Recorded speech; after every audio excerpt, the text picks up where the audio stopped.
তেল পিঠা আন্দোসা অনেকেই অনেক নামে এই পিঠাটাকে বলে থাকেন। তো এই পিঠাটা বানানো খুব একটা ইজি ব্যাপার না। এই পিঠাটা বানাতে গেলে অনেক সমস্যার সম্মুখীন হতে হয়। কখনো পিঠা ফোলে, কখনো ফোলে না, কখনো ব্যাটারটা পাতলা, কখনো ঘন। এই টাইপের সমস্যা হতেই থাকে।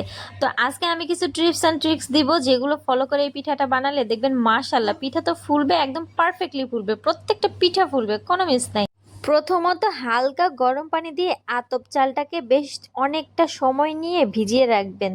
সেই চালটাকে দারুণ করে ব্লেন্ডার করে নেবেন। আর ব্লেন্ডার করে নেওয়ার পরে অবশ্যই চেষ্টা করবেন যখন পিঠাটা বেটার রেডি করবেন তখন অবশ্যই সেখানে কিছুটা সাদা ময়দা, যেটা বাজার থেকে কেনা রুটি খাওয়ার যে রেগুলার ময়দাটা, ওই ময়দাটা খানিকটা এখানে ইউজ করার চেষ্টা করবেন। খুব পরিমাণে, খুব বেশি নয়, তবে হালকা পরিমাণে ইউজ করবেন। দেখবেন আপনার প্রত্যেকটা পিঠা পারফেক্টলি ফুলবে এবং 100% পারফেক্টলি ফুলবে। যদি না ফুলে দেন আপনি আমাকে সাদা ময়দাটা ইউজ করার আরো একটা রিজন হচ্ছে, এই ময়দাটা যখন আপনি ইউজ করবেন তখন শুধু চালের ময়দা দিলে পিঠাটা একটু শক্ত ভাব দিতে পারে, কিন্তু যখন ওই ময়দাটি ইউজ করবেন তখন দেখবেন পিঠাটা একদম স্মুথলি